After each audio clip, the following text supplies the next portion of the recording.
ഈമാൻ ദുർബലമാകുന്നതിന്റെ ഒരു പ്രത്യക്ഷ ലക്ഷണമാണ് തിന്മകളോട് പ്രതികരിക്കാൻ കഴിയാതിരിക്കുക എന്നത്.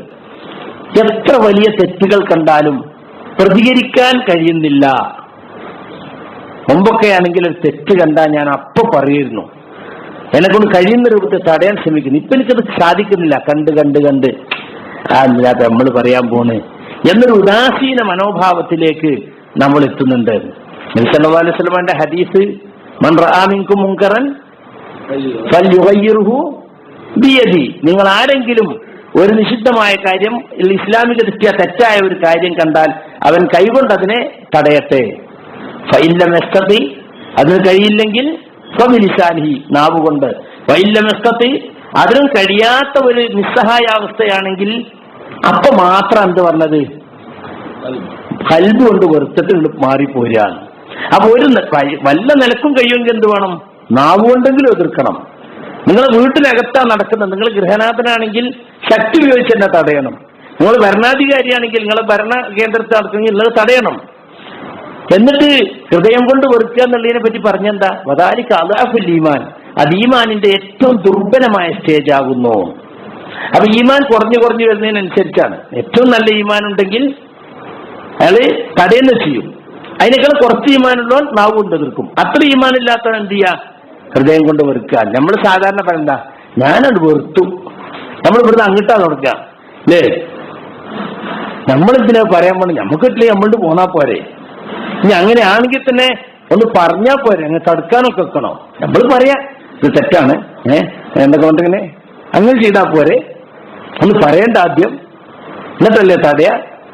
അല്ല, തടയാൻ കഴിയുമല്ലോ, തടയാ വേണ്ട, അവിടെ പറയലില്ല.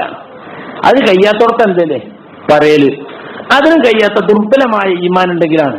അതും ചെയ്യുന്നില്ലെങ്കിലോ, തെറ്റ് നടക്കുന്നിടത്ത് മാപ്പ് സാക്ഷിയായി നിൽക്കുക. ഞാനൊന്നുമില്ല, പക്ഷെ ഞാനൊന്നും നോക്കി നിന്നു മാത്രം.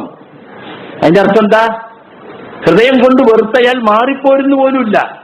അതിനെപ്പറ്റി പറഞ്ഞെന്താ അറിയോ, വലൈസ വറാഅ മിനൽ ഈമാനി ഹബ്ബത്തു ഖർദൽ, അതുപോലും ചെയ്യുന്നില്ലെങ്കിൽ ഹൃദയം കൊണ്ട് വെറുത്ത് പടച്ചോനെ എന്നെ കൊണ്ട് തടയാൻ കഴിയാഞ്ഞിട്ടാണ്, ഇവർക്ക് ഹിദായത്ത് കൊടുക്കണേ റബ്ബേ എന്ന് പറഞ്ഞ് മാറിപ്പോരാൻ പോലും നിങ്ങൾക്ക് കഴിയുന്നില്ലെങ്കിൽ നിങ്ങൾക്ക് അണുത്തൂക്കം പോലും ഈമാനില്ല എന്നാണ് അതിന്റെ അർത്ഥം എന്ന് റസൂലുള്ളാഹി സ്വല്ലല്ലാഹു അലൈഹി വസല്ലം പറഞ്ഞിട്ടുണ്ട്. അപ്പൊ ഇത് നമുക്ക് ഓരോരുത്തർക്കുള്ള അനുഭവമാണ്. തെറ്റ് കാണുമ്പോൾ അതിനോട് പ്രതികരിക്കാനുള്ള ഒരു മനോഭാവം, അതിന്റെ ശുറൂത്തുകളും നവാബിത്തുകളൊക്കെ പാലിക്കണം കേട്ടോ. അത് വേറുണ്ട്. അംറു ബിൽ മഅറൂഫ് നഹ്യൻ അനിൽ മുൻകർ, അതിന് ചില ശുറൂത്തുകളുണ്ട്, ചില നവാബിത്തുകളുണ്ട്. ഒരു തിന്മ നമ്മൾ തടയാൻ ശ്രമിച്ചിട്ട് അതിനേക്കാളും വലിയ തിന്മ അവിടെ ഉണ്ടാകുകയാണെങ്കിൽ പിന്നെ ചെറിയ തിന്മ നടന്നോട്ടേ നോക്കലാണ് നല്ലത്. മനസ്സിലായില്ലേ? അപ്പൊ അതിന് തെളിവ് പറയാറുള്ളത് നബി സല്ലല്ലാഹു അലൈഹി വസല്ലം പറഞ്ഞല്ലോ, ആയിഷ, ഈ ആളുകള്, നിന്റെ ഈ ഖൗമ് പുതുതായി ഇസ്ലാമിലേക്ക് വന്നവരായിരുന്നില്ലെങ്കിൽ ഈ കഅബ പൊളിച്ചിട്ട് ഇബ്രാഹിം നബിയുടെ അസ്ഥിവാരത്തിൽ ആ ഹിജ്റും കൂടി കൂട്ടി ഞാൻ രണ്ടാമത് പടുത്തുണ്ടാക്കുമായിരുന്നു. പക്ഷെ ഞാൻ ചെയ്യാതിരിക്കണം എന്താ വെച്ചാല്, അത് കണ്ടോ കൈവച്ചപ്പോ മുഹമ്മദ് കഅബത്തും നീ കൈവച്ചു എന്ന് അവാമുന്നാസ് പറഞ്ഞിടക്കും. അത് പേടിച്ചിട്ടാണ്. അത് വലിയ ഫിത്നയായി മാറും. അതുകൊണ്ട് ഞാൻ ചെയ്യണില്ല എന്നേ ഉള്ളൂ. അപ്പൊ അതിന് ഉലമാക്കള് പറഞ്ഞിട്ടുള്ള തത്വമാണെന്ത്, ഒരു തിന്മ തടയുന്നത് കൊണ്ട് അതിനേക്കാൾ വലിയ തിന്മ ഉണ്ടാകുമെങ്കിൽ ആ തിന്മ അവിടെ നിൽക്കട്ടെ എന്ന് വെക്കലാവും.